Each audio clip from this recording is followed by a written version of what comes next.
नमस्कार दोस्तों, विहांस इंस्टीट्यूट के यूट्यूब चैनल पर आपका स्वागत है। तो दोस्तों, आज से हम इस लेक्चर में स्टार्ट करेंगे संधि। लास्ट लेक्चर में आपने देखा था कि वर्णमाला किसे कहते हैं, सेकेंड लेक्चर में हमने भाषा के रूप देखे और आज से हम स्टार्ट करने वाले हैं संधि। तो दोस्तों, संधि क्या होती है? संधि होती है दो वर्णों के मेल से जो विकार उत्पन्न होता है। दो वर्णों के मेल से जो भी विकार उत्पन्न होता है उसे हम संधि कहते हैं। अब आप लोगों ने देखा होगा कि जब हमने वर्ण पढ़े थे तो हमने वर्ण पढ़े, उसमें स्वर पढ़ा, व्यंजन पढ़ा, तो उसमें व्यंजन क्या होते हैं, स्वर क्या होते हैं, ये सब देखेंगे। तो संधि में जो होता है, संधि में बेसिकली दो वर्णों का मेल है। जो दो वर्ण के जब मेल से जो भी विकार उत्पन्न होता है उसे क्या कहते हैं? उसे संधि कहते हैं। तो यहाँ पे आपने देखिए जो विकार उत्पन्न, विकार मतलब होता है परिवर्तन, या किसी भी शब्द में जब दो वर्ण के मेल से जो भी परिवर्तन हो जाता है वो कहते हैं, उसे कहते हैं संधि। अब यहाँ पे हम देखेंगे कि संधि विच्छेद किसे कहते हैं। तो संधि युक्त शब्द मतलब ऐसा शब्द जिसमें संधि हो। तो संधि युक्त शब्द को अलग करने की प्रक्रिया, संधि युक्त शब्द को अलग करने की प्रक्रिया क्या कहलाती है? संधि विच्छेद कहलाती है। ठीक है। अब जैसे यहाँ पे हम एक उदाहरण से समझेंगे। जैसे यहाँ पे क्या लिखा है? देवालय। देवालय जो शब्द होता है वो है संधि युक्त शब्द। ठीक है, मतलब इसमें कोई ना कोई संधि होगी। तो इसका जब हम संधि विच्छेद करेंगे तो वहां पे आप देखेंगे कि देव प्लस आलय। ठीक है, तो देव प्लस आलय। अब वा के साथ क्या आ रहा है, कौन सा वर्ण आ रहा है दोस्तों? तो यहाँ पे आ रहा है आ। ठीक है, और यहाँ पे जब देखेंगे आलय, आलय में कौन सा वर्ण है? आ। तो आ और आ के मिलने से जो भी विकार उत्पन्न हुआ, जो भी विकार उत्पन्न हुआ या जो नया शब्द बना वो उसे क्या कहते हैं? हम संधि कहते हैं। अब यहाँ पे देखिए देव प्लस आलय, देव प्लस आलय से मिलके क्या बन गया? देवालय। क्या बन गया? देवालय। तो यहाँ पे क्या हो गया? ये एक संधि युक्त शब्द हो गया। और जब हम इसको अलग अलग करते हैं, जब वर्णों में देखते हैं तो इसे कहते हैं संधि विच्छेद। अब देखिए दोस्तों, यहाँ पे संधि के प्रकार बताए गए हैं। तो संधि के कितने प्रकार होते हैं? संधि के होते हैं 3 प्रकार। सबसे पहले देखेंगे आप स्वर संधि, दूसरा होता है व्यंजन संधि और तीसरा होता है विसर्ग संधि। ठीक है, तो यहाँ पे आपने देखा कि यहाँ पे कितने प्रकार हैं संधि के? संधि के 3 प्रकार हैं। अब हम यहाँ पे स्वर संधि पढ़ेंगे। स्वर संधि के कितने भेद होते हैं वो पढ़ेंगे। व्यंजन संधि व्यंजन संधि कैसे कहते हैं, किसे कहते हैं? व्यंजन संधि में कितने प्रकार हैं या उसके किस प्रकार से नियम है जो ये बताते हैं कि कौन सी संधि है ये, या व्यंजन संधि बनी तो कैसे बनी। अब आगे हम उनके नियमों को देखेंगे। फिर आगे हम देखेंगे विसर्ग संधि। अब विसर्ग संधि कैसे विसर्ग संधि बनी या किस नियमों के तहत इसे विसर्ग संधि के अंतर्गत रखा गया है, वो सारी चीजें हम इस लेक्चर में देखेंगे। तो चलिए दोस्तों शुरू करते हैं। यहाँ पे आप देखेंगे स्वर संधि। ठीक है, यहाँ पे हम देखेंगे स्वर संधि। तो स्वर संधि क्या होती है? अब स्वर संधि से ये चीज समझ में आ रही है कि दो स्वरों का मेल होगा या दो स्वर वर्णों का मेल होगा, तभी वो संधि क्या कहलाएगी? स्वर संधि कहलाएगी। तो यहाँ पे आप देखिए कि दो स्वरों के मेल से, दो स्वरों के मेल से जो विकार उत्पन्न होता है या फिर एक स्वर के बाद कोई दूसरा स्वर आए, उन दोनों के मिलने से जो भी परिवर्तन होता है या जो नया शब्द बनता है उसे क्या कहते हैं? उसे स्वर संधि कहते हैं। तो यहाँ पे आपको समझ में आ गया कि दो स्वर वर्णों के मेल से जो भी नया शब्द बनेगा वो क्या कहलाएगा? वो स्वर संधि कहलाएगा।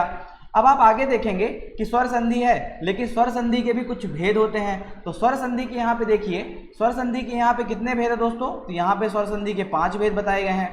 कितने? 5 भेद बताए गए हैं। 5 भेदों में आप देखेंगे तो आप सबसे पहले देखिए होता है दीर्घ स्वर संधि, फिर होता है गुण स्वर संधि, फिर होता है वृद्धि स्वर संधि, फिर होता है यण स्वर संधि और फिर होता है अयादि स्वर संधि। तो इस तरीके से ये 5 स्वर संधि के भेद हैं। ठीक है, अब हम इनको बारी बारी देखेंगे कि कैसे स्वर संधि बना, कैसे गुण स्वर संधि पहचानेंगे, वृद्धि स्वर संधि बनी तो वो कैसे बनी, फिर देखेंगे हम कि यण स्वर संधि बनी वो कैसे बनी, और फिर अयादि स्वर संधि बनी तो वो कैसे बनी। ठीक है, तो हम यहाँ पे लाइन से देखेंगे कि कैसे कैसे संधियों का निर्माण हुआ, आप किस तरीके से आसानी से संधि को पहचान सकते हैं, ये सारी चीज़ें हम आपको बताएंगे।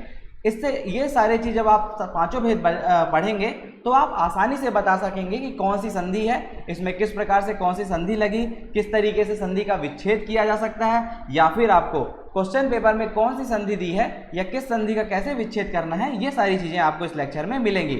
दोस्तों, अब आपने देखा होगा कि पेपर 5 हिंदी में क्या होता है कि जो संधि और समास और विराम चिन्ह है, इनके 10 क्वेश्चन मतलब 5 क्वेश्चन 10 क्वेश्चन आते हैं जो आपको करने रहते हैं, वो 2-2 मार्क्स के रहते हैं। तो आप ये निर्धारित ही मानिए कि संधि से 3 से 4 क्वेश्चन या 5 क्वेश्चन बन सकते हैं। ठीक है, जहां पे आपको कोई सा शब्द दे दिया जाएगा या फिर कोई संधि का विच्छेद करके दे दिया जाएगा, या फिर कोई सी संधि हुई, या फिर जैसे कोई संधि हुई, स्वर संधि का हो गई, व्यंजन संधि हो गई, विसर्ग संधि हो गई, इनके कोई 2 उदाहरण लिखने को दे दिए जाएंगे। तो इस तरीके से 4 से 5 क्वेश्चन यहाँ पे आपको फिक्स है जो बनना ही है, जिसमें आपको एक डायरेक्ट आंसर और डायरेक्ट आंसर लिखकर आपको डायरेक्ट नंबर्स पाए जा सकते हैं। ठीक है दोस्तों, तो यहाँ से आप देखेंगे कि दीर्घ स्वर संधि किसे कहते हैं। यहाँ से हम शुरू करेंगे कि दीर्घ स्वर संधि क्या होती है और दीर्घ स्वर संधि बनती कैसी है, इसे पहचानेंगे कैसे। तो सबसे पहले आप देखिए, यदि आ और आ के परे आ या आ जाए तो दोनों के मेल से क्या हो जाता है, बड़ा आ हो जाता है। अब आप यहाँ शब्द से ही समझ रहे होंगे कि दीर्घ है, मतलब 2 वर्ण जब मिलकर क्या हो जाए, दीर्घ हो जाए या अपना दीर्घ रूप ले लें तो उसे वो क्या कहला जाएगी, दीर्घ स्वर संधि कहला जाएगी। यहाँ पे आप देखिए, आ और आ मिलके क्या बन गया, बड़ा आ बन गया। ठीक है, तो उदाहरण समझते हैं, जैसे पुरुष, पुरुष में जब पुरुष का उच्चारण करेंगे तो सा के बाद क्या आ रहा है, आ रहा है, और यहाँ पे क्या है, अर्थ, तो पुरुष धन अर्थ, तो ये मिलके क्या बन जाएगा, अब हमने क्या बताया आपको, आ और आ मिलके क्या बन जाएगा, बड़ा आ बन जाएगा। तो यहाँ पे क्या हो गया, मिलके दोनों बनी पुरुषार्थ। अब ये संधि की पहचान होती है, जब आ या आ मिलके बड़ा आ बन जाए तो वो संधि क्या कहलाएगी, वो संधि कहलाएगी दीर्घ स्वर संधि। ठीक है, इसी प्रकार आप आगे देखिए, जब छोटी ई या बड़ी ई, या छोटी ई और बड़ी ई जब दोनों ये वर्ण मिलते हैं तो ये किसका रूप रख लेते हैं, ये बड़ी ई के रूप रख लेते हैं। मतलब इसमें क्या हो रहा है कि 2 स्वरों के मेल से वो संधि अपना दीर्घ रूप रख ले रहा है। ठीक है, तो वही कहलाती है दीर्घ स्वर संधि। यहाँ पे ई और ई मिलके क्या बन गया, बड़ी ई बन गया। ऊ और ऊ मिलके क्या बन गया, बड़ा ऊ बन गया। ऋषि और ऋषि मिलके क्या बन गया, बड़ी ऋषि बन गया। जैसे पितृ धन ऋण, तो ये क्या हो गया, पितृण। ठीक है, तो इसमें भी कौन सी संधि होगी दोस्तों, इसमें भी होगी दीर्घ स्वर संधि। तो यहाँ पे आप एक चीज समझिए, यहाँ पे क्या हो रहा है, आ और आ, यहाँ पे बड़ा आ भी आ सकता है और आ भी आ सकता है। ठीक है, यहाँ पे आप देखेंगे आ, और यहाँ पे क्या हो रहा है, बड़ा आ और बड़ा आ।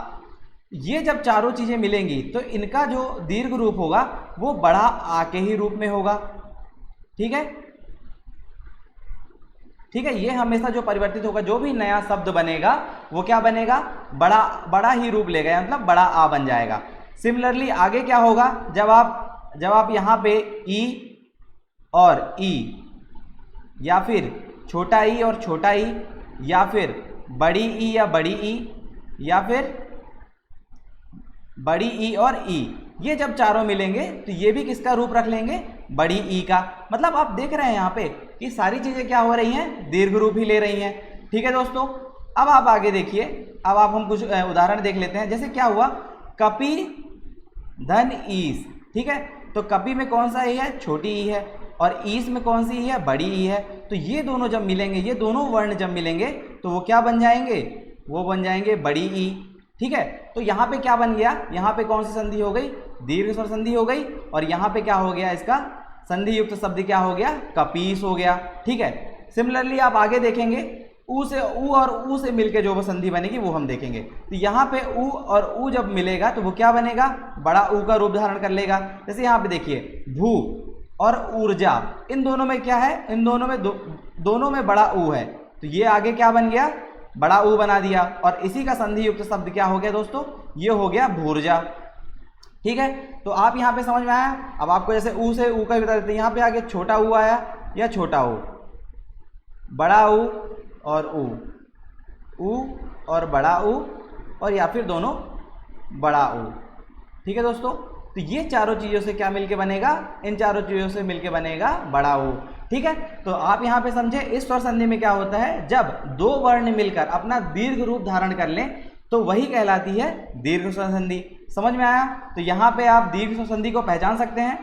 उसके बाद आप आगे देखेंगे, उसके बाद हम देखेंगे कि गुण स्वर संधि क्या होती है। तो ये है ना, ये एक सूत्र के रूप में काम करता है। ठीक है, आप इसे एक सूत्र के रूप में समझ सकते हैं कि क्या कौन से 2 वर्ण मिलेंगे तो क्या बनेंगे। अगर आप ये ध्यान में रखेंगे तो आपकी संधि कभी भी गलत नहीं होगी। ठीक है, अब आप गुण स्वर संधि से पहचानिएगा कि गुण स्वर संधि क्या होती है। तो जब भी यहाँ पे आप देखेंगे कि जो भी पहला पहला वर्ण होगा या पहला शब्द बनेगा, देखिए संधि क्या होती है, जब हम संधि का विच्छेद करते हैं तो वो दो अलग अलग शब्दों में विभाजित हो जाती है, और वो दोनों शब्द कैसे होने चाहिए, सार्थक भी होने चाहिए। तो यहाँ पे आप देखेंगे कि जब भी क्या होता है, जब कोई पहला शब्द होगा तो पहले शब्द के अंत में क्या आएगा, या तो या आएगा या तो बड़ा आ आएगा। ठीक है, आप देख रहे होंगे कि इनमें क्या हो रहा है, या तो आ रहा है या बड़ा आ रहा है। लेकिन जब दूसरा शब्द आएगा तो दूसरे शब्द में क्या परिवर्तन हो रहा है गुण स्वर संधि में, या तो छोटी ई आएगा या बड़ी ई आएगा। ठीक है, या तो फिर क्या आएगा, ऊ आएगा या बड़ा ऊ आएगा। ठीक है, या तो फिर ऋषि आएगा। मतलब आप देखिए कि आ और आ के बाद कौन कौन से वर्ण आ रहे हैं दोस्तों, यहाँ पे ई आ रहा है, बड़ी ई आ रहा है, छोटी ई आ रहा है, ऊ आ रहा है, बड़ा ऊ आ रहा है, और क्या आ रहा है, ऋषि आ रहा है। मतलब गुण स्वर संधि को पहचानने के लिए आप ध्यान रखिएगा कि जब भी पहले वर्ण में क्या, पहले शब्द में क्या है, अंत में आ या बड़ा आ है, और दूसरे शब्द के शुरुआत में ई, बड़ी ई, छोटा ऊ, बड़ा ऊ और ऋषि आए, तो इससे क्या होता है दोस्तों, इसी से ही पता लगती है कि ये संधि कौन सी है, ये संधि है गुण स्वर संधि। ठीक है, यहाँ पे आप समझे। अब हम देखेंगे कि जब हम ये दो वर्णों को मिलाएंगे तो कौन सा नया वर्ण बनेगा। तो यहाँ पे आप देखिए, जब आ और ई ये दोनों मिलेंगे तो क्या बनेगा, ए बनेगा। आ और बड़ी ई मिलके क्या बना, ए बना। आ और छोटी ई मिलके क्या बना, ए बना। आ और बड़ा आ और ई मिलके क्या बना, ए बना।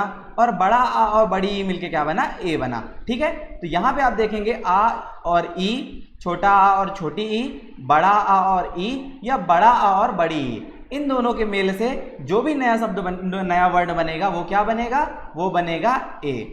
ठीक है, समझ पा रहे हैं। उसके बाद आप आगे देखिए, उसके बाद आप देखेंगे कि आ के साथ अगर ऊ आ रहा है तो वो किस में परिवर्तित हो रहा है दोस्तों, वो परिवर्तित हो रहा है ओ में। या फिर बड़ा आ और बड़ा ऊ के बाद जो बन रहा है वो भी परिवर्तित हो रहा है ओ में। आ के बाद बड़ा ऊ आ रहा है तो वो भी परिवर्तित हो रहा है ओ में, और बड़ा आ के बाद बड़ा ऊ आ रहा है तो वो भी परिवर्तित हो रहा है ओ में। तो यहाँ पे आप देखेंगे कि दो वर्ण हैं, उनके मेल से क्या बन रहा है, या तो ए बन रहा है या तो ओ बन रहा है। ठीक है, मतलब आप यहाँ पे देखिएगा कि ए और ओ तो बन ही रहे हैं। उसके बाद आप आगे देखेंगे कि यदि छोटा आ और बड़ा आ के साथ अगर ऋषि या री आ जाए, ठीक है, री आ जाए तो वो किस में परिवर्तित हो जाता है, वो हो जाता है अर में। ठीक है, किस में परिवर्तित हो जाएगा, अर में। राग में रकार रहेगी। ठीक है, तो आप यहाँ पे तीन चेंजेस देखेंगे। गुण स्वर संधि में क्या होता है, जब भी दो वर्णों का मेल होगा तो या तो वो ए बनेगा, या तो वो ओ बनेगा, और या तो वो अर बनेगा। ठीक है, तो यहाँ पे हम कुछ उदाहरण से देख लेते हैं कि किस तरीके से हम गुण स्वर संधि को पहचानेंगे। तो यहाँ पे आप देखिए, यहाँ पे क्या लिखा है, नर और इंद्र। यहाँ पे आप देखेंगे नर में रा के बाद क्या आ रहा है और इंद्र में ई आ रहा है। ठीक है, तो हमने आपको क्या बताया था कि जब आ और ई मिले तो जो संधि युक्त शब्द बनेगा वो क्या बनेगा, उसमें कौन सा वर्ण आ जाएगा, ए वर्ण आ जाएगा। तो यहाँ पे आप देखेंगे नर और इंद्र मिलके क्या बन गया, नरेंद्र बनेगा।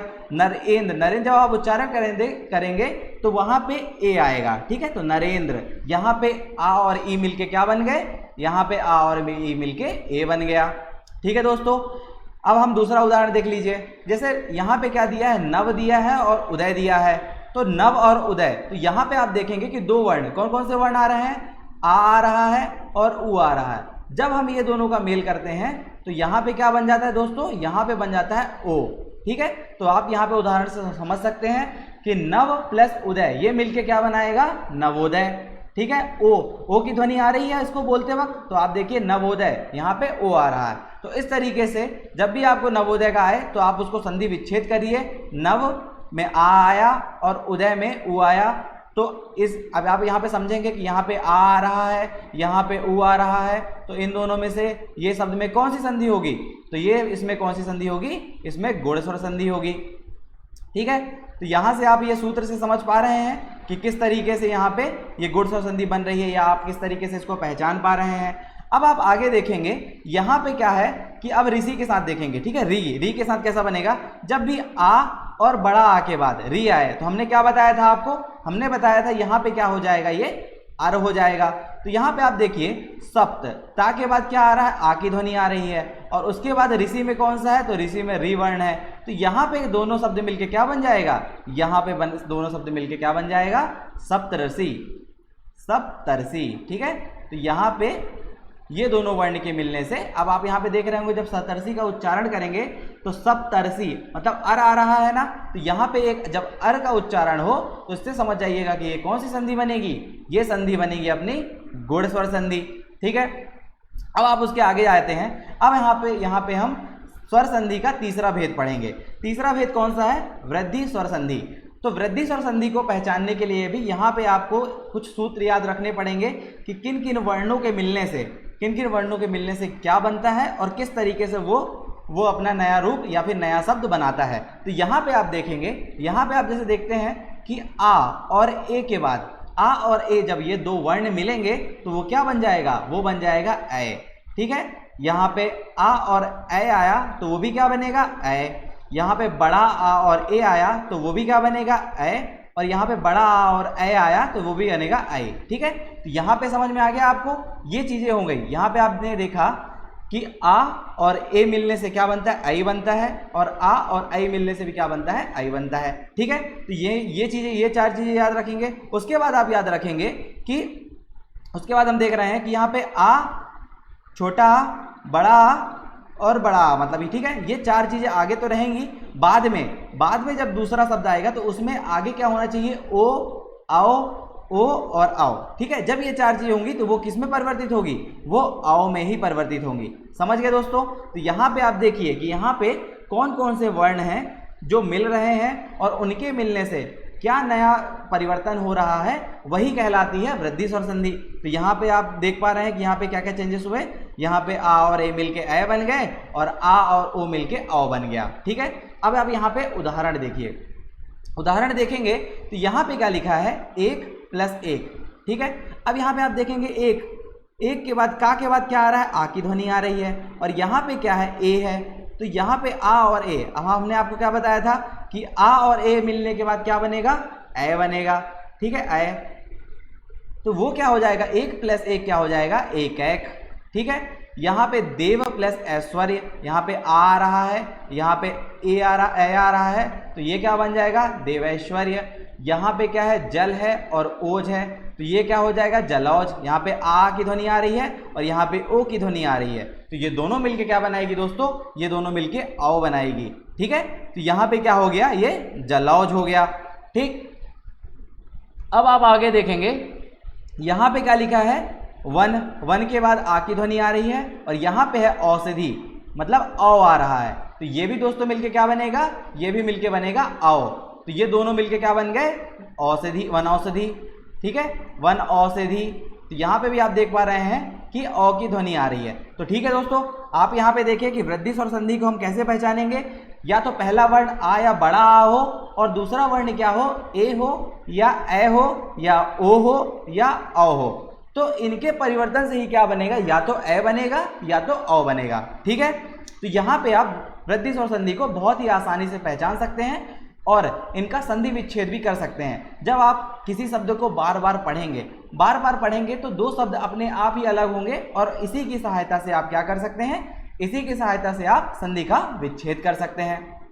ठीक है दोस्तों, तो यहाँ पे हमने दीर्घ स्वर संधि पढ़ ली, गुण स्वर संधि पढ़ ली, वृद्धि स्वर संधि पढ़ ली। अब हम आगे देखेंगे कि यण स्वर संधि क्या होती है। देखिए दोस्तों, सबसे ज़्यादा एमपीपीएससी जो क्वेश्चन पूछता है वो बेसिकली हमें ये देखने को मिला है कि वो क्वेश्चन पूछता है या तो वृद्धि स्वर संधि से, या तो यण स्वर संधि से, और या तो फिर अयादि स्वर संधि से। इन्हीं तीन से वो क्वेश्चन ज़्यादातर देखने को मिला है। तो आप इनको ध्यान से समझिएगा, क्योंकि इनपे क्या होता है, इनपे होता है कन्फ्यूज़न कि किसमें ए लगा था या किसमें ई से स्टार्ट हुआ या किसमें, थोड़ा कंफ्यूजिंग रहता है। इसलिए आप इनको क्या है, इनको ध्यान में रखिएगा कि किस किस तरीके से चीज़ें मिलती हैं। मैंने आपको यहाँ पे इसीलिए एक लाइन से पढ़ाया कि आप सबसे पहले दीर्घ स्वर संधि पढ़िए, उसमें भी स्टार्टिंग कहाँ से होती है, जो पहला वर्ण होगा वो आ या आ होगा। आप गुण स्वर संधि में भी देखेंगे एक सिमिलैरिटी, तो उसमें भी आ या बड़ा आ पहले ही आ रहा है, बाद में जो परिवर्तन हो रहे हैं वो बाद के हैं। ठीक है, यहाँ पे आप वृद्धि स्वर संधि भी देखेंगे तो वृद्धि स्वर संधि में क्या है, आ और आ रहा है, ठीक है। तो यहाँ पे क्या है, ओ तो चीजें तो परिवर्तित हो गई, लेकिन यहाँ पे अब यण स्वर संधि में एक बड़ा परिवर्तन होता है। तो यहाँ पे हम देखेंगे कि जो यण स्वर संधि होती है उसमें ऐसा लिखा है कि यदि ई और ई के परे, यदि ई और ई के परे कोई असमान स्वर आ जाए, ठीक है, असमान स्वर आ जाए तो ई और ई क्या किसमें बदल जाता है, यहाँ पे देखेंगे आप तो ई और ई किसमें बदल जाता है, वो या में बदल जाता है, ठीक है, और सामने वाला स्वर उसमें जुड़ जाता है, ठीक है। तो यहाँ पे यण स्वर संधि की परिभाषा आप देखेंगे कि यदि ई और ई के परे कोई असमान स्वर आ जाए तो ई और ई किसमें परिवर्तित हो जाता है, ई और ई परिवर्तित हो जाता है या में, ठीक है। तो आप यहाँ पे एक चीज देखेंगे, यहाँ पे ई आया, यहाँ पे ई आया, ठीक है। अब यहाँ पे कोई भी असमान स्वर आ जाए, मतलब ई और ई को छोड़कर, अगर देखिए यहाँ पे असमान स्वर क्यों लिखा है, अगर यहाँ पे ई आ गया वापस से तो यहाँ पे ये क्या बन जाएगा वापस से, यहाँ पे ये दीर्घ स्वर संधि बन जाएगा। लेकिन यहाँ पे आप ध्यान रखिएगा कि यण स्वर संधि में जो बोला है ई और ई के पश्चात दूसरा जो स्वर होना चाहिए वो क्या होना चाहिए, वो असमान ही होना चाहिए, तभी वो कहलाएगी कौन सी संधि, वो कहलाएगी यण स्वर संधि। और यहाँ पे एक ध्यान योग्य रखने वाली ये बात है कि यहाँ पे आप देख रहे होंगे जो पहला वर्ण है उसमें आ और बड़ा आ वो नहीं आएगा, ठीक है, वो नहीं आएगा। अगर वो आ गया इसका मतलब आप समझ जाइएगा कि ये संधि उन ऊपर की 3 संधियों में ही होगी, जो होगी कौन सी, दीर्घ स्वर संधि, या तो गुण स्वर संधि, या फिर वृद्धि स्वर संधि। अगर पहले वर्ण में ही ई और ई या ऊ और ऊ आ गया इसका मतलब ये संधि कौन सी होगी, ये संधि होगी यण स्वर संधि। तो यहाँ पे हम एक उदाहरण के तौर पे देखेंगे कि यहाँ पे ई आया, ई पहला वर्ण है और उसके बाद असमान स्वर मतलब ऊ आ गया। तो जैसे अति और उत्तम, अति में कौन सा स्वर आ रहा है, वहां पे आ रहा है ई, और दूसरा जो स्वर आ रहा है वो ऊ। तो ये क्या हो जाएगा दोस्तों, यहाँ पे इसने क्या बोला है कि ये या में परिवर्तित हो जाएगा, किसमें, या में। तो यहाँ पे क्या हो गया, इसका संधि युक्त शब्द अत्युत्तम, अत्युत्तम। यहाँ पे आप देख लीजिए, अगर ई और ऊ मिलेंगे तो ये कौन से किस शब्द में परिवर्तित होंगे, ये या वर्ण में परिवर्तित होंगे, ठीक है, या में। तो ये चीज ध्यान रखिएगा, अगर ई और ऊ मिले तो वो किस में परिवर्तित होंगे, या में होंगे। मतलब कोई भी असमान स्वर हो, यह नहीं, जरूरी नहीं है कि उसमें ऊ ही रहे, जरूरी नहीं है उसमें ए भी रहे, उसमें कोई भी वो नहीं है। आप ई के अलावा कोई भी असमान स्वर बने वो किस में परिवर्तित होगा, वो या में ही परिवर्तित होगा। यहाँ पे आप देखेंगे दूसरा उदाहरण, यदि ई के पश्चात ए आ जाए, जैसे मान लीजिए आप देखिए प्रति में ई आ रहा है और एक में ए आ रहा है, तो प्रति में ई आया और ए, ये दोनों मिलके क्या बनाएंगे, ये दोनों भी मिलके क्या बनाएंगे, ये बनाएंगे या। तो ठीक है दोस्तों, यहाँ पे क्या हो जाएगा, प्रतिधन एक प्रत्येक, मतलब ई और ए मिलके भी क्या बनाया उन्होंने या बनाया, ठीक है। तो यहाँ पे आप ये सूत्र याद रखिएगा, यदि यहाँ पे सूत्र आप क्या देखेंगे, ई और ई, छोटी ई या बड़ी ई, उसके बाद कोई भी असमान स्वर आए तो वो किस में परिवर्तित होगा, वो या में परिवर्तित होगा, ठीक है, समझ में आया। अब आप आगे देखिए, अब आप आगे देखिए कि दूसरा रूप क्या होगा यण स्वर संधि का, यदि ऊ और बड़ा ऊ इन दोनों के पश्चात अगर कोई भी असमान स्वर आए, मतलब ऊ और ऊ के अलावा कुछ भी असमान स्वर आ जाए, वो किस में परिवर्तित होगा दोस्तों, वो परिवर्तित होगा वा में, ठीक है। यहाँ पे आप देख लीजिए क्या परिवर्तित हुआ, ऊ और ऊ के बाद कोई भी असमान स्वर आया वो वा में परिवर्तित हो गया, ठीक है। तो हम यहाँ पे देखेंगे ऊ और आ, ऊ और आ आया तो जैसे मनु, मनु में ऊ आ रहा है और अंतर, ठीक है, अंतर आया तो उसमें आ रहा है, मतलब ऊ के बाद कौन सा आया, कोई भी असमान स्वर आया, तो यहाँ पे असमान स्वर पे क्या आ गया, यहाँ पे असमान स्वर पे आ गया, तो ये किस में परिवर्तित होगा, ये वा में परिवर्तित होगा, ठीक है। तो मनु धन अंतर, ये किस में इसका संधि युक्त शब्द क्या होगा, ये होगा मनवंतर, ठीक है, मनवंतर। अब आप आगे देखेंगे, जैसे ऊ के बाद ई आ गया, ठीक है, ऊ के बाद ई आ गया, तो इसमें क्या है, जैसे उदाहरण के तौर पे देखिए आप, अनु, अनु में ऊ आ रहा है और इति, ठीक है, तो अनु इति क्या हो जाएगा, अनुविति, ठीक है। तो यहाँ पे ये संधि क्या बन गई, यहाँ पे ये संधि बन गई यण स्वर संधि, ठीक है दोस्तों। तो यहाँ पे आप दो फॉर्मूले याद रखिएगा, या तो ई और ई के बाद कोई असमान स्वर आए तो वो या में परिवर्तित होगा, या ऊ और ऊ के बाद कोई असमान स्वर आए तो वो वा में परिवर्तित होगा। अब आप तीसरा रूप देखिएगा, यदि री के बाद कोई भी असमान स्वर आए, ठीक है, तो वो किस में परिवर्तित होगा, वो रा में परिवर्तित होगा। तो आप एक चीज देख रहे होंगे कि यण स्वर संधि में पहला वर्ण क्या होगा, या तो ई होगा, या तो बड़ी ई होगा, या तो ऊ होगा, या तो बड़ा ऊ होगा, या फिर ऋषि होगा, री होगा। ठीक है, अगर ये तीन पहला वर्ण हो और उसके बाद कोई भी असमान स्वर आ जाए, मतलब कोई भी असमान स्वर आ जाए, तो वो संधि कौन सी कहलाएगी, वो संधि कहलाएगी यण स्वर संधि। ठीक है, वो संधि कौन सी कहला जाएगी, यण स्वर संधि। ठीक है, ये दोस्तों ये बहुत ही इंपॉर्टेंट संधि है, इससे क्वेश्चन बहुत बार आए हैं, तो आप इसे ध्यान से पढ़िएगा। ठीक है, तो यहाँ पे आपको बता दिया गया है कि किस तरीके से आप यण स्वर संधि को पहचानेंगे, कौन कौन से रूल होते हैं जब आपको यण स्वर संधि के पहचानने में सहायक होंगे, किस किस तरीके से इसको पहचाना जा सकता है। ठीक है दोस्तों, अब यहाँ पे स्वर संधि का अंतिम भेद पढ़ेंगे जो है अयादि स्वर संधि। ठीक है दोस्तों, अब यहाँ पे आप एक चीज गौर कर रहे होंगे कि यण स्वर संधि में देखिए आ और आ वाले जो पहले वर्ण हैं वो तीन संधियों ने ले लिए। वो कौन कौन सी संधि, दीर्घ, गुण और वृद्धि। उसके बाद ई, ऊ और री, ये पूरा चीज पहले वर्ण के रूप में किस संधि में आ गया, ये पहले वर्ण के रूप में किस संधि में आ गया, ये यण स्वर संधि में आ गया। उसके बाद अपनी लास्ट संधि बचती है वो है अयादि स्वर संधि। ठीक है, तो अयादि स्वर संधि में आप देखेंगे कि उसके बाद बचे क्या, उसके बाद बचे सिर्फ ये चार। ठीक है, ए, ऐ, ओ और औ।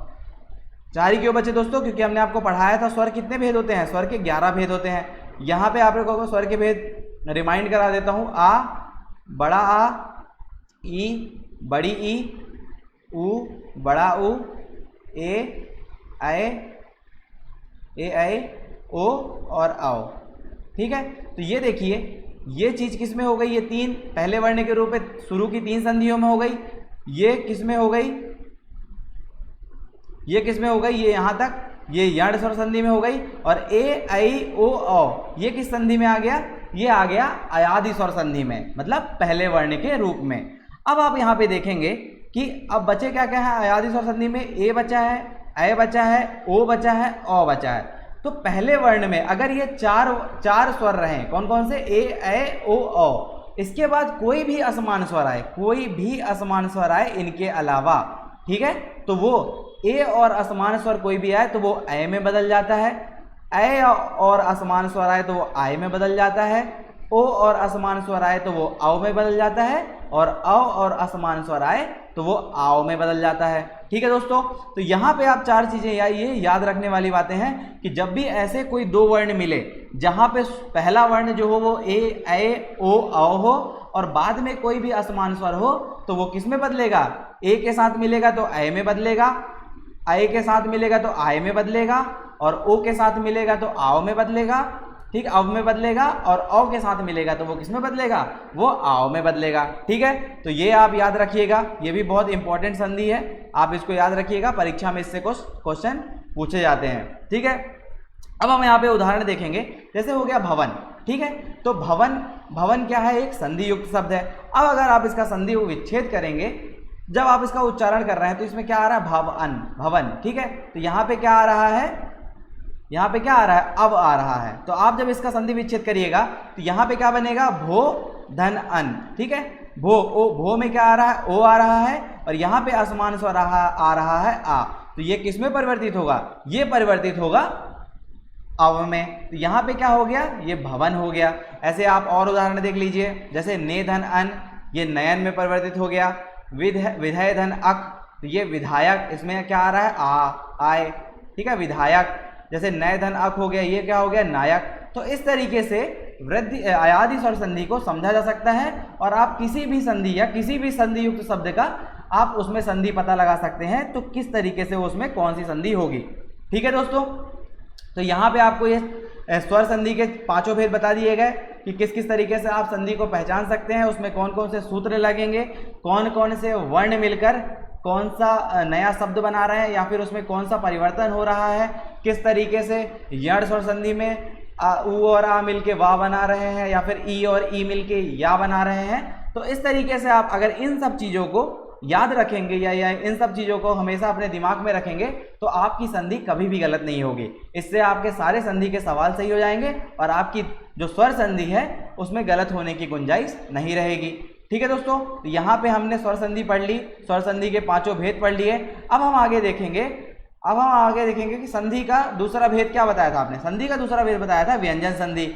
तो व्यंजन संधि किसे कहते हैं और व्यंजन संधि किस तरीके से बनी, किस तरीके से हम व्यंजन को पहचानेंगे, ठीक है, तो वो हम आगे उनके नियमों के तहत देखेंगे। ठीक है, तो यहाँ पे आप देखिए कि व्यंजन संधि क्या कहलाती है। ठीक है, तो यहाँ पे देखिए दो व्यंजनों के मेल से या फिर व्यंजन और स्वर के मेल से, व्यंजन या जैसे दो व्यंजन आ गए, मान लीजिए किसी में ऐसे दो वर्ण आ गए जो दो व्यंजन ही व्यंजन हो, ठीक है, और या फिर पहले व्यंजन आए और बाद में कोई स्वर आ जाए, तो इन दोनों के मेल से जो भी शब्द में परिवर्तन होता है, ठीक है, वो क्या कहलाती है, वो कहलाती है व्यंजन संधि।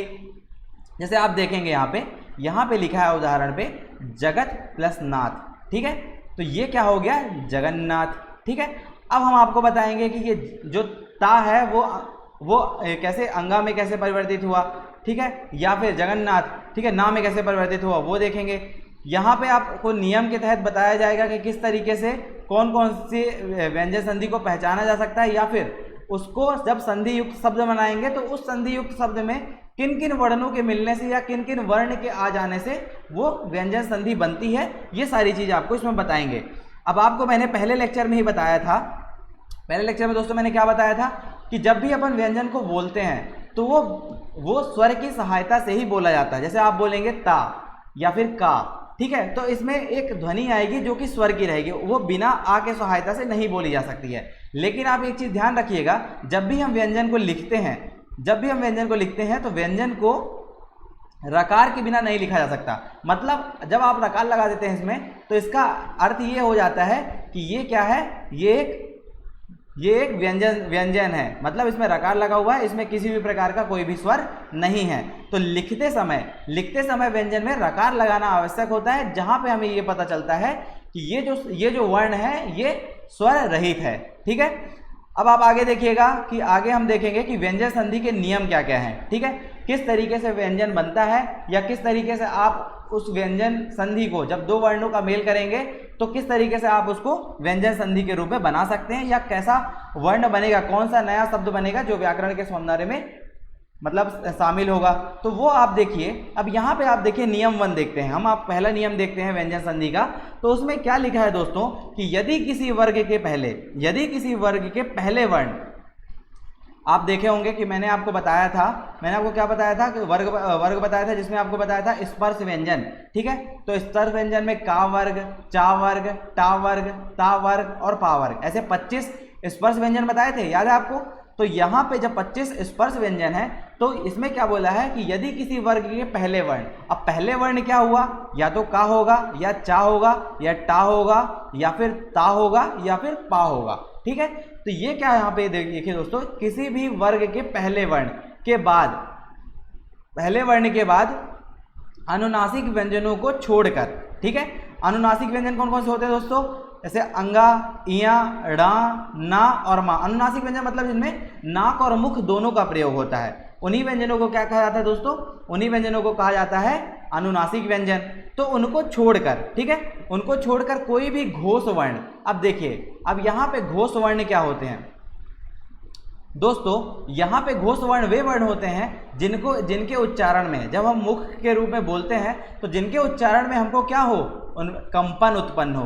ठीक है, जब भी कभी भी ऐसा कंपन उत्पन्न होता है तो उन वर्णों को क्या बोला जाता है, उन वर्णों को घोष वर्ण बोला जाता है। अब आप सोच रहे होंगे कि घोष वर्ण होते कौन कौन से हैं, तो देखिए दोस्तों यहाँ पे जो सभी स्वर होंगे, सभी स्वर यहाँ पे देख रहे होंगे आप, सभी स्वर होंगे वो घोष वर्ण होंगे।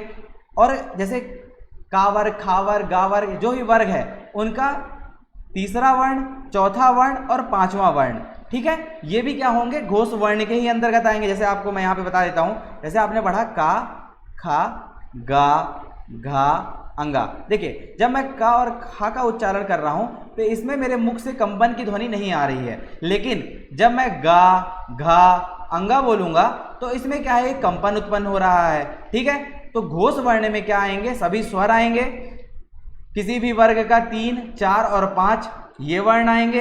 अंतःस्थ व्यंजन बताया था मैं आपको, तो अंतःस्थ व्यंजन कौन कौन से थे, या, रा, ला और वा, ये हो गया अंतःस्थ व्यंजन।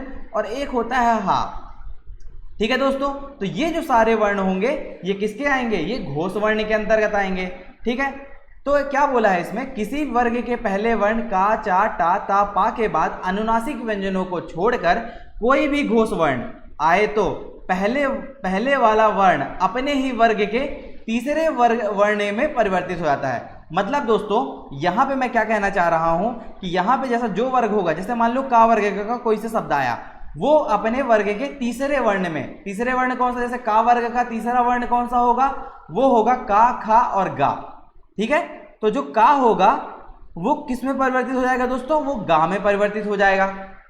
ठीक है, तो यहां पे आप समझ पा रहे हैं कि नियम एक क्या कहता है व्यंजन संधि को समझने के लिए, कि यदि किसी वर्ग के पहले वर्ण का, चा, टा, ता, पा के बाद अनुनासिक व्यंजनों को छोड़कर कोई भी घोष वर्ण आए तो जो जिस वर्ग का वर्ण पहला होगा वो अपने तीसरे वर्ण में परिवर्तित हो जाएगा। अब आप यहाँ पे उदाहरण से समझिए। ठीक है, तो उदाहरण में आप सबसे पहले देख रहे होंगे ये दिक और अंत। यहाँ पे क्या आ रहा है दोस्तों, यहाँ पे का आ रहा है, मतलब यहाँ पे का वर्ग का व्यंजन आ रहा है। ठीक है, और यहाँ पे पहले क्या आ रहा है, यहाँ पे अंत आ रहा है। तो जब भी हम इसका मेल करेंगे या संधि युक्त शब्द बनाएंगे तो वो जो का है वो किस में परिवर्तित होगा, वो गा में परिवर्तित होगा। तो यहाँ पे आप देखिए जब हम संधि को मिलाएंगे, यहाँ पे संधि विच्छेद करके उसको मिलाएंगे तो ये क्या बन गया, ये बन गया दिगंत। ठीक है, यहाँ पे का की जगह क्या आ गया दोस्तों, यहाँ पे का की जगह गा आ गया। अब आप अगला उदाहरण देखिए, जैसे यहाँ पे क्या दिया है, वाक। ठीक है, वाक दिया है, वाक के बाद क्या दिया है, दान।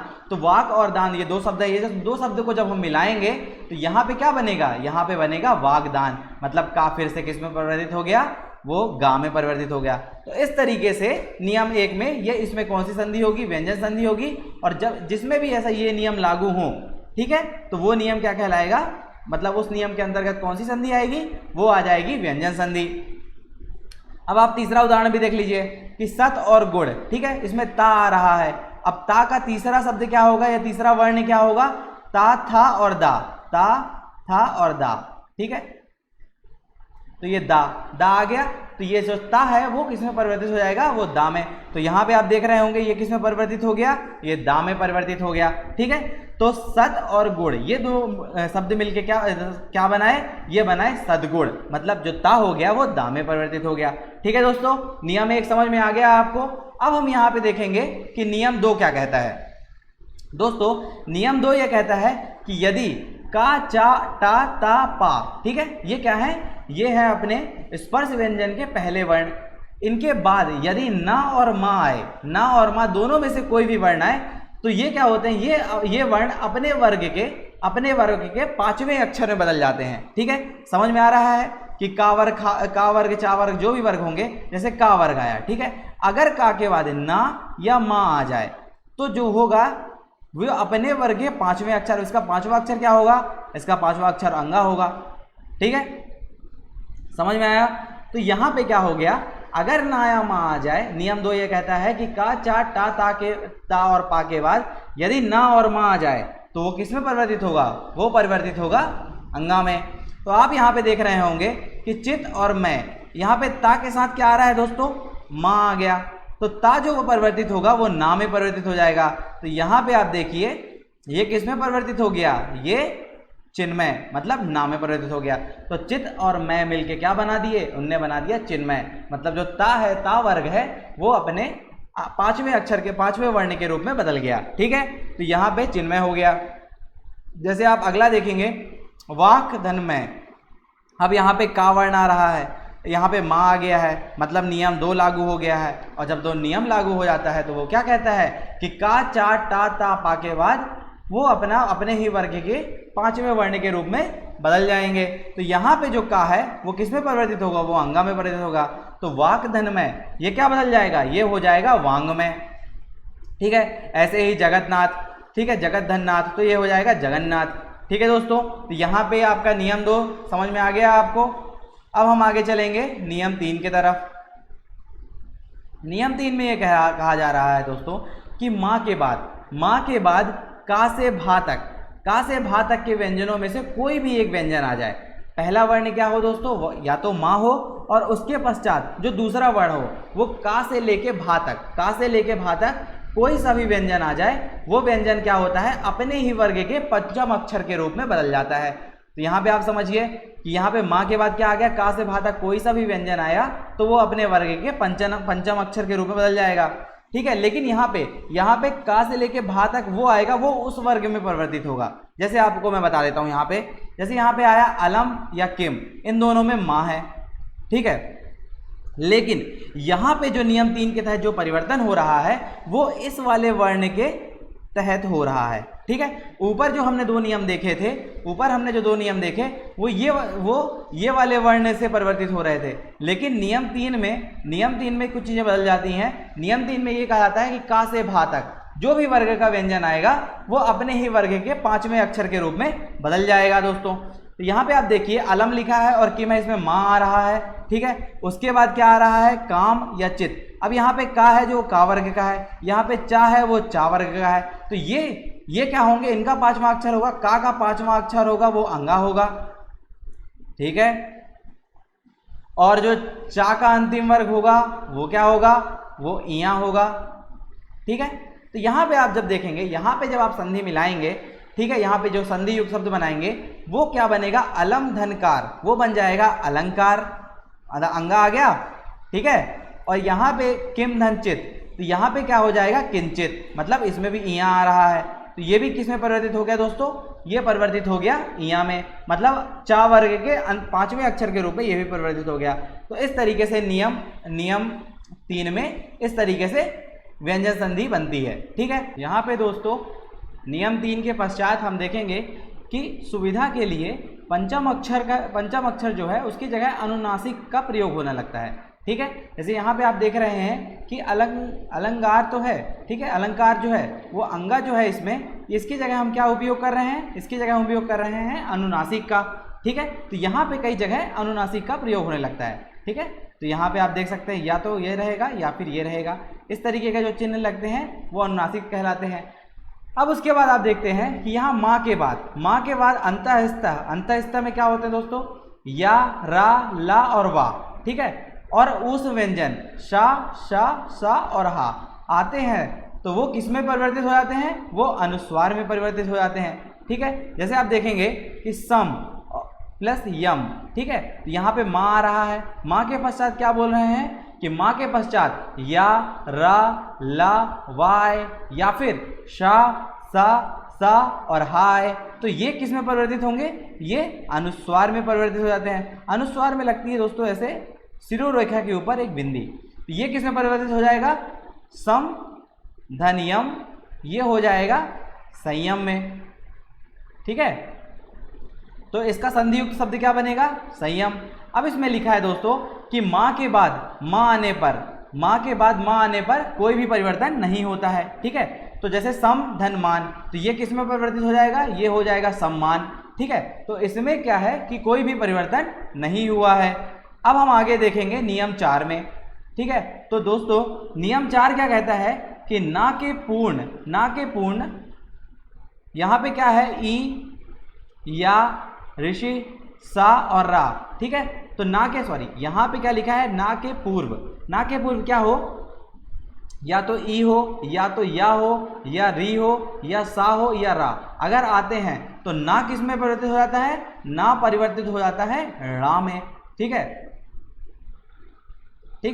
तो ये किस में परिवर्तित हो जाएगा, रा में। ठीक है, तो जैसे आप यहाँ पे एग्जाम्पल देखेंगे कि परिधन्य, तो ये क्या हो जाएगा, परिणय, और परिधन नाम ये हो जाएगा परिणाम। ठीक है, तो यहाँ पे क्या बोल रहा है दोस्तों, नए, ना के पूर्व अगर ई, या, री, शा और रा आता है तो वो किस में परिवर्तित हो जाएगा, वो हो जाएगा णा में। ठीक है, तो यहाँ पे आप देख रहे होंगे यहाँ पे रा आया, यहाँ पे ना आया, तो ये इसका परिवर्तन किस में हो गया, णा में, तो ये हो गया परिणय। ठीक है, अब आप देखेंगे कि नियम 5 क्या कहता है। नियम 5 कहता है कि किसी भी ह्रस्व स्वर या आ के पश्चात का मेल छा से होने पर बीच में चा जोड़ दिया जाता है। ठीक है, तो यहाँ पे बोल रहा है कि किसी भी ह्रस्व स्वर या आ के पश्चात, ठीक है, या के पश्चात मेल छा से अगर हो रहा है तो उसके बीच क्या जोड़ दिया जाता है, चा जोड़ दिया जाता है। मतलब छा के पूर्व क्या आ जाएगा, चा आ जाएगा। ठीक है। तो इस तरीके से संधि युक्त शब्द बनाया जाता है। अब आप यहाँ पे उदाहरण में देखेंगे, जैसे परिधन छेद, ठीक है, हस्त स्वर आए या तो फिर छा के पूर्व अपन क्या जोड़ देते हैं, चा जोड़ देते हैं। तो इस तरीके से जब संधि युक्त शब्द बनाएंगे तो वो हो जाएगा परिच्छेद। सिमिलरली जैसे आ के बाद छादन आ गया तो इसमें भी चा जुड़ जाएगा, तो ये हो गया आच्छादन, ठीक है दोस्तों। उसके बाद हम देख रहे हैं कि अनुधन छेद हो गया, तो ये क्या हो गया, अनुच्छेद। तो इस तरीके से छा के पूर्व क्या जुड़ जाता है दोस्तों, चा जुड़ जाता है, ठीक है। तो इस तरीके से व्यंजन संधि बनती है और नियम 5 के अंतर्गत ये सारी चीजें इसके अंतर्गत आएंगी। अब हम देखते हैं नियम 6। तो व्यंजन संधि के लिए जैसे नियम 6 में क्या दिया गया है कि यदि किसी शब्द का पहला वर्ण सा हो, ठीक है, यदि किसी शब्द का पहला वर्ण सा हो तथा उसके पहले ई और ऊ स्वर आता है, ई या ऊ स्वर आता है, तो वो सा जो है वो शा में बदल जाता है। मतलब सरौता वाला सा जो है वो षटकोण वाले सा में बदल जाता है, ठीक है। तो यहाँ पे आप ध्यान रखिएगा, ठीक है। तो यहाँ पे नियम 6 कहता है कि यदि किसी शब्द का पहला वर्ण सा हो और उसके पहले ई और ऊ आता हो तो वो किस में बदल जाएगा, वो जो सा है वो सा में परिवर्तित हो जाएगा, ठीक है। तो यहाँ पे आप देखेंगे अभी यहाँ पे ई आ रहा है और यहाँ पे सेक आ रहा है, तो ये क्या हो जाएगा, अभिषेक, ठीक है। अब आप देखेंगे वी धन सम, तो ये किस में परिवर्तित हो जाएगा, विषम में। जैसे सुधन सुप्त, तो ये किस में परिवर्तित हो जाएगा, सुषुप्त में, ठीक है। तो इस तरीके से यहाँ पे आप इस नियम के तहत व्यंजन संधि की पहचान कर सकते हैं और संधि युक्त शब्द बना सकते हैं। दोस्तों ये जो नियम 6 है ये काफ़ी इंपॉर्टेंट है, परीक्षा में इससे संधि संबंधित संधि आती है, तो आप इसका ध्यान रखिएगा। अब हम आगे देखेंगे कि नियम 7 क्या कहता है। नियम 7 कहता है दोस्तों कि संधि करते समय जब सम और परि उपसर्ग के बाद, सम और परि उपसर्ग के बाद कुछ शब्द आते हैं, वो शब्द इस प्रकार है, जैसे का आ जाए, कृत आ जाए, कार आ जाए, कृति आ जाए, क्रिय आ जाए, करण आ जाए या कर्ता आ जाए, इन सब से प्रारंभ होता है। तो जो सम उपसर्ग है, सम उपसर्ग के बाद क्या आता है, सा आ जाता है और परि के बाद शा जुड़ जाता है, ठीक है। तो जब सम उपसर्ग आए तो उसमें क्या हो जाएगा, वो सा में परिवर्तित हो जाएगा, और अगर परि आए, परि उपसर्ग आए तो वो शा में परिवर्तित हो जाएगा। तो ये दो चीज़ें याद रखिएगा, नियम 7 में ये चीज़ कहती है। जैसे हम देखते हैं कि सम धन कृत, ठीक है, यहाँ पे सम आया, सम उपसर्ग आ गया और यहाँ पे कृत आ रहा है, ठीक है। तो ये किस में बदल जाएगा, ये सा में बदल जाएगा, तो ये क्या हो जाएगा, संस्कृत। जैसे सम धनकार, ये हो जाएगा संस्कार। अब यहाँ पे परि उपसर्ग लग गया और ये कार हो गया, तो ये इसमें ये वाला सा लगेगा, तो ये वाला सा लगेगा, तो ये क्या हो जाएगा, परिष्कार। और परिधन कृत, ये क्या हो जाएगा, परिष्कृत। तो समझ पा रहे हैं, अगर सम उपसर्ग आए तो क्या होगा, वो शा में बदल जाएगा, और परि उपसर्ग आए तो वो शा में बदल जाएगा। इस तरीके से नियम 7 के तहत ये परिवर्तन होते हैं और इसके अंतर्गत जो भी परिवर्तन होंगे वो व्यंजन संधि के अंतर्गत आएंगे, ठीक है। अब दोस्तों हम आगे देख रहे हैं नियम 8 में। तो नियम 8 क्या कहता है कि अंतिम व्यंजन का लोप हो जाना। मतलब जो भी अंतिम व्यंजन, जैसे राजन है तो राजन में अंतिम व्यंजन क्या है, ना है, प्राणिन में अंतिम व्यंजन ना है, और युवन में अंतिम व्यंजन ना है। तो इनका क्या होता है, इनका कई बार व्यंजन संधि में लोप हो जाता है, ठीक है। जैसे राजन प्लस आज्ञा, तो ये क्या बना, ये क्या शब्द बनाया, राजाज्ञा, ठीक है। तो यहाँ पे ना का लोप हो गया, तो ठीक है। तो कई बार ऐसा होता है कि अंतिम व्यंजन का लोप हो जाता है, इससे व्यंजन संधि बनती है। तो राजन धन आज्ञा तो राजाज्ञा, प्राणीन धन मात्र प्राणी मात्र, और युवन धन राज, तो वो क्या बदल गया, वो क्या बन गया, युवराज, ठीक है दोस्तों। तो इस तरीके से आप देखेंगे कि यहाँ पे अंतिम व्यंजन का क्या हो जाता है, यहाँ पे अंतिम व्यंजन का लोप हो जाता है। अब आप आगे देखिएगा कि नियम 9 क्या कहता है। नियम 9 कहता है कि यदि ता और दा के बाद जा और झा आए तो वो जा में बदल जाता है। ता और दा के बाद यदि चा और छा आए तो वो किसमें, चा में बदल जाता है। यदि ता और दा के बाद टा या ठा है तो वो टा में बदल जाता है, और ता या दा के बाद ड़ा या ढ़ा आता है तो वो ड़ा में बदल जाता है, और या ता या दा के बाद ला आता है तो वो ला में बदल जाता है, ठीक है दोस्तों। तो यहाँ पे आप ये 5 चीज़ें याद रखिएगा कि किस किस तरीके से ता या दा के बाद क्या क्या आ रहे हैं, तो क्या परिवर्तन हो रहा है, ये आप याद रखिएगा। जनरली इसको याद रखने के लिए मैं बता दूं कि यहाँ पे जो ये पहला वर्ण है, ठीक है, पहला वर्ण है, पहला वर्ण और दूसरा वर्ण है, तो इन दोनों वर्णों में पहला वर्ण ही बन रहा है। ठीक है, आप इसमें आप समझ पा रहे हैं। तो यहाँ पे पहले वर्ण में ही परिवर्तित हो रहा है। अगर ता या दा के बाद दो वर्ण आ रहे हैं तो वो पहले वर्ण में ही परिवर्तित होगा। ठीक है, अब आप आगे देखेंगे, जैसे यहाँ पे उदाहरण देखते हैं। यहाँ पे क्या बोल रहा है, उत धन चारण, तो ये ता आ गया, तो ये किस में परिवर्तित हो गया, यहाँ पे चा आया है तो ये चा में परिवर्तित हो गया। अब दो वर्ण आ गए तो यहाँ पे आधा चा लग गया। ठीक है, तो उत धन चारण उच्चारण, उत धन ज्वल तो ये उज्ज्वल, तद धन लीन तो ये ला आ रहा है, तो ये भी ला में परिवर्तित हो गया तल्लीन, वृहद धन टीका तो ये क्या हो गया, वृहद टीका। ठीक है, तो इस तरीके से इस नियम के तहत ये परिवर्तन होता है। अब आप आगे देखेंगे कि नियम 10 क्या कहता है। नियम 10 कहता है कि ता के आगे कोई भी स्वर गा, घा, पा, फा, दा, धा, बा, भा या रा और वा हो तो ता के स्थान पर क्या आ जाता है, दा आ जाता है। ठीक है, तो इस तरीके से अगर कोई भी स्वर आ जाए या फिर गा, घा, पा, फा, दा, धा, बा, भा या रा, ला, वा आ जाए तो ता के स्थान पे क्या हो जाएगा, ता के स्थान पे दा हो जाता है। जैसे हम यहाँ पे देखें कि सत धन आनंद, तो ये क्या हो जाएगा, ता आया तो ये दा में बदल गया तो सदानंद हो गया। उत धन गम, ये दा में बदल गया उद्गम। जगत धन ईस, तो ये जगदीश हो गया। ठीक है, तो इस तरीके से ये ता के स्थान पे क्या आ जाएगा, दा हो जाएगा। और बाद वाले अक्षरों पे कुछ भी आए, कोई भी स्वर आए या फिर गा, घा, पाफा आए तो वो किस में परिवर्तित हो जाएगा, वो दा में परिवर्तित हो जाएगा। ठीक है, तो आप नियम 10 समझ गए। उसके बाद आप नियम 11 देखिए कि उसमें लिखा है ता और दा के बाद शा हो तो ता का चा हो जाता है और सा का छा हो जाता है। ठीक है दोस्तों, ये भी काफी इंपॉर्टेंट नियम है, आप इसको याद रखिएगा। यदि ता और दा के बाद सा हो तो ये क्या हो जाएगा, ता का चा में परिवर्तन हो जाएगा और शा का छा में परिवर्तन हो जाएगा।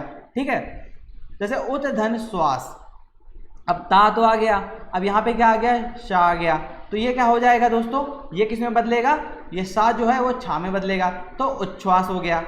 सत धन शास्त्र, तो ये सच्छास्त्र हो गया। इस तरीके से नियम 11 के अंतर्गत ये सारे परिवर्तन होंगे। ठीक है, ये आपको समझ में आ गया होगा। अब हम आगे देखेंगे नियम 12। नियम 12 में कहता है कि ता या दा के बाद हा हो तो ता के स्थान पर दा हो जाता है और हा के स्थान पर धा हो जाता है। ठीक है दोस्तों, यहाँ पे आप समझे, तो यहाँ पे ता और दा के बाद यदि हा आए तो वो ता के स्थान पर दा और हा के स्थान पर धा हो जाता है। तो जैसे उत प्लस हार, तो ये किस में परिवर्तित होगा, उद्धार में, यहाँ पे दा आएगा। और जैसे तद धन हित, हा आया, ठीक है, तो हो गया तद्धित। ठीक है, तो यहाँ पे इस तरीके से वो धा में परिवर्तित हो गया और तद्धित बन गया। ठीक है, तो आप यहाँ पे इस एग्जाम्पलों से समझ सकते हैं कि ये नियम किस तरीके से कार्य करेगा। अब आप नियम 13 देखेंगे तो नियम 13 में ऐसा है कि शा के बाद ता था हो तो वो टा और ढा में बदल जाते हैं। ठीक है, किसमें बदल जाते हैं दोस्तों, सा के बाद यदि ता और था हो तो वो टा और ढा में बदल जाते हैं। ठीक है, टा और ठा में, है ना। तो यहाँ पे आप देखेंगे सत धन कोण, तो ये किसमें बदल गया दोस्तों, ये बदल गया सट कोण, टा में बदल गया। ठीक है, जैसे यहाँ पे ईश धनता, तो ये किसमें बदल गया, इष्टता। सृस धनती, सृष्टि। ठीक है, तो यहाँ पे देखिए आप कि सा के बाद यदि ता या था हो तो वो टा और ठा में बदल जाते हैं। ठीक है, तो इस तरीके से नियम 13 यहाँ पे। तो इस तरीके से देखिए दोस्तों, यहाँ पे व्यंजन संधि के ये 13 नियम है जिसके अंतर्गत हम व्यंजन संधि की पहचान करते हैं और उसी नियमों के अंतर्गत व्यंजन संधि ही बनती है या उस तरीके का संधि युक्त शब्द बनता है। तो इन नियमों को पढ़ना बहुत ही आवश्यक है और कई बार इन्हीं नियमों के अंतर्गत क्वेश्चन पूछ लिए जाते हैं, तो जिससे आपको व्यंजन संधि समझने में और उसमें वो संधि निकालने में आसानी होगी। अब हम यहाँ पे देखेंगे कि संधि का तीसरा भेद जो कि है क्या है, विसर्ग संधि है। अब हम देखेंगे यहाँ पे कि विसर्ग के बाद स्वर या व्यंजन आने से, स्वर और व्यंजन आने में विसर्ग में जो परिवर्तन उत्पन्न होता है उसे विसर्ग संधि कहते हैं। ठीक है दोस्तों, तो विसर्ग को क्या करते हैं, विसर्ग को इस चिन्ह से दर्शाते हैं। ठीक है, तो यहाँ पे क्या बोल रहा है कि विसर्ग के बाद कोई भी स्वर या व्यंजन आए, उन स्वर और व्यंजन के आने से जो भी विकार उत्पन्न होता है वो क्या कहलाता है, वो कहलाता है विसर्ग संधि। जैसे आप यहाँ पे एक एग्जाम्पल देखिए, तपह धन बल, ठीक है, यहाँ पे विसर्ग लगा हुआ है तो ये स्वाभाविक सी बात है कि ये विसर्ग संधि होगी। और इसमें जो परिवर्तन होगा, कोई भी अगर विसर्ग के बाद कोई भी अगर वर्ण आए तो वो क्या हो जाएगा, वो किस में बदलेगा, वो बदल जाएगा तपोबल, मतलब ओ में परिवर्तित हो गया। तो यहाँ पे आप देखेंगे कि तपह धन बल, वो उसमें संधि युक्त शब्द क्या बना, वो बना तपोबल। अब विसर्ग संधि के भी कुछ नियम हैं, ठीक है। तो विसर्ग संधि में आप नियम देखेंगे तो नियम 1 हम देखते हैं। यहाँ पे लिखा है कि यदि विसर्ग के पहले आ हो और बाद में आ हो, अन्य स्वर्ण वर्णों को छोड़कर कोई भी घोष वर्ण हो तो विसर्ग का ओ हो जाता है, ठीक है। यहाँ पे क्या बोल रहा है, यदि विसर्ग के पहले आ हो, बाद में आ हो और अन्य स्वर्ण वर्णों को छोड़कर, कोई भी अन्य स्वर्ण वर्णों को छोड़कर यदि कोई घोष वर्ण हो तो वो क्या हो जाता है, वो हो जाता है विसर्ग का ओ में परिवर्तन हो जाता है। यहाँ पे आप देख रहे हैं तपह धन भूमि, तो ये क्या बन जाएगा, ये ओ में परिवर्तित हो गया, ठीक है। यहाँ पे क्या हो गया, यहाँ घोष वर्ण आने के बाद ये क्या बन गया, ये बन गया ओ में परिवर्तित हो गया और ये बन गया तपोभूमि। जैसे अनह धन अन्य, तो ये क्या हो गया, ये भी ओ में परिवर्तित होगा तो ये क्या हो गया, अन्योन, ठीक है। ये क्या बन गया, अन्योन, ठीक है। तो इस तरीके से विसर्ग संधि का पहला नियम ये कहता है और इसके तरह आप विसर्ग संधि की पहचान कर सकते हैं। इसमें और भी एग्जाम्पल है, जैसे रजह धन गुण रजोगुण, चिरह धन मणि चिरोमणि, ठीक है। तो इस तरीके से आप एग्जाम्पल की तरह समझ सकते हैं और ये नियम याद रखिएगा। अब नियम 2 क्या कहता है, नियम 2 कहता है कि विसर्ग का शाह हो जाना, मतलब विसर्ग जो है, जब हम संधि युक्त शब्द बनाएंगे तो विसर्ग किसमें बदल जाएगा, विसर्ग बदल जाएगा शाह में। यदि विसर्ग के पहले कोई स्वर हो, ठीक है, यदि विसर्ग के पहले कोई स्वर हो, ठीक है, और चा छा और शा हो तो विसर्ग का क्या हो जाता है, विसर्ग का शाह हो जाता है। मतलब चा छा और शा हो तो यहाँ पे विसर्ग क्या बन जाएगा, यहाँ पे विसर्ग क्या बन जाएगा, शाह बन जाएगा। और यहाँ पे क्या बोला गया है कि विसर्ग के पहले कोई भी स्वर हो, जैसे दुह धन शासन तो ये हो जाएगा दुशासन, नि इसमें ई की वो आ रही है तो और चिंत है तो निश्चिंत हो गया, निधन चाय तो ये निश्चय हो गया, निधन चय सॉरी, तो ये क्या हो जाएगा, निश्चय हो जाएगा। तो इस तरीके से संधि का लोप होता है और संधि के लोप होने के पश्चात वो चा छा और शाह हो तो शाह में बदल जाता है, ठीक है। तो इस तरीके से नियम 2 विसर्ग संधि में उपयोगी है। अब हम देखेंगे नियम 3 क्या कहता है। नियम 3 कहता है कि यदि विसर्ग के पहले आ और आ हो और बाद में का हो, जैसे मान लो क्या बोल रहा है कि विसर्ग के पहले क्या हो, आ और बड़ा आ हो और जो दूसरा शब्द हो वो का हो, तो विसर्ग में का की जगह क्या आ जाता है, सा आ जाता है, ठीक है। का की जगह क्या हो जाएगा, शाह हो जाएगा। तो यहाँ पे आप देखेंगे कि नमः धनकार, अब यहाँ पे का आ गया तो का परिवर्तन किस में होगा, का परिवर्तन शाह में होगा, तो ये हो जाएगा नमस्कार। पुरह धनकार तो पुरस्कार, ठीक है। तो इस तरीके से इसमें ये परिवर्तन होगा। यदि विसर्ग के पहले आ और आ हो और बाद में जो दूसरा शब्द हो वो का से शुरू हो तो वो किस में परिवर्तित हो जाएगा, वो सा में परिवर्तित हो जाएगा। अब हम आगे देखेंगे नियम 4। तो नियम 4 क्या कहता है कि विसर्ग के पूर्व आ और आ हो और विसर्ग के बाद ई ए आए तो विसर्ग का क्या होता है, विसर्ग का लोप होता है। यदि विसर्ग के बाद ई और ए आए और विसर्ग के पूर्व आ और आ हो तो यहाँ पे क्या होगा दोस्तों, विसर्ग का लोप हो जाएगा। मतलब कुछ चीजें एक्स्ट्रा ना जुड़ के सिर्फ विसर्ग हटेगा, बाकी जैसा भी शब्द है वो वैसा शब्द आके जुड़ जाएगा। तो यहाँ पे अतधन एव अतएव हो गया, निधन रोग निरोग हो गया, निधन रस नीरस हो गया और निधन रज नीरज हो गया। तो इस तरीके से इसमें परिवर्तन देखने को मिलता है। विसर्ग है, ठीक है, तो विसर्ग का यहाँ पे क्या होगा दोस्तों, विसर्ग का यहाँ पे लोप हो जाएगा।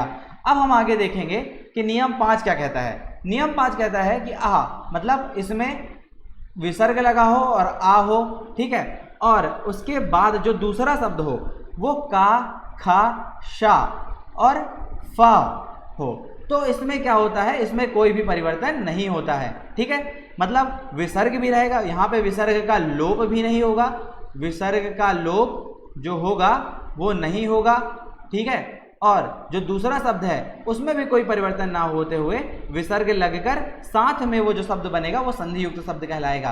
तो जैसे यहाँ पे आप देखेंगे अंतःकरण, तो ये क्या हो जाएगा, अंतःकरण, अद्यः धन पतन, अद्यः पतन, और प्रातः धन काल, तो ये क्या हो जाएगा प्रातः काल। तो नियम 5 के अंतर्गत इस तरह की विसर्ग संधि बनती है जिसमें विसर्ग का लोप भी नहीं होता है और जो दूसरा शब्द होगा वो एज इट इज वैसा आ जाएगा। तो इस नियम के अंतर्गत विसर्ग संधि बनती है। अब देखिए यहाँ पे कुछ क्या है, यहाँ पे आप सोच रहे होंगे कि यहाँ पे तो आ भी आ गया, विसर्ग भी लगा है और का भी है, और हमने नियम यहाँ पे हमने नियम 3 में क्या लिखा है कि यदि आ और आ हो और का आ जाए तो वो क्या होता है, वो शा में बदल जाता है। लेकिन दोस्तों क्या होता है कि कुछ नियम में कुछ अपवाद भी होते हैं। जैसे यहाँ पे आप अपवाद देखेंगे कि नमा, इसमें आ भी आ रहा है, विसर्ग भी आ रहा है और का भी आ गया। तो इन तीनों के मिलने से आप सोच रहे होंगे कि इसमें तो ऐसा बनना चाहिए नमःकार, ठीक है। लेकिन कुछ अपवाद भी होते हैं, तो ये वो अपवाद है जहाँ पर नियम 5 लागू नहीं होते हैं। और जब नियम 5 लागू नहीं होगा तो यहाँ पे क्या लागू होगा, यहाँ पे नियम 3 लागू होगा। तो यहाँ पे नमःधनकार जो होगा वो परिवर्तित होगा किसमें, वो होगा नमस्कार में, ठीक है। सिमिलरली पुरःधन कार जो होगा वो किसमें बदलेगा, वो बदलेगा पुरस्कार में, ठीक है दोस्तों। तो इस तरीके से आपकी यहाँ पर स्वर संधि, व्यंजन संधि और विसर्ग संधि, इसके सारे नियम बता दिए गए। स्वर संधि के भेद बता दिए गए कि 5 भेद होते हैं, उसको किस तरीके से पहचाने जाते हैं। व्यंजन संधि बताई गई, व्यंजन संधि के अंतर्गत कौन कौन से नियम आए, उस नियमों के अंतर्गत आप व्यंजन संधि पहचान सकते हैं। विसर्ग संधि में कौन कौन से रूल लगते हैं आप वो समझ गए। तो इस तरीके से 5 रूल बताया गया, उसमें अपवाद हैं क्या वो भी आपको बताया गया। तो इस तरीके से आपका ये संधि का लेक्चर यहाँ पे कंप्लीट होता है। आप आगे जब भी परीक्षा में इसको पढ़ें तो आप इसको देखिए और यहाँ पे आपके सारे सवाल जो संधि से संबंधित होंगे वो बन जाएंगे। आगे वाले लेक्चर में हम समास पढ़ेंगे, वहाँ पे हम समास के भेद बताएंगे, किस किस तरीके से समास बनते हैं, कैसे समास को पहचाना जाता है, वो सारे नेक्स्ट लेक्चर में आपको बताया जाएगा। तब तक के लिए धन्यवाद।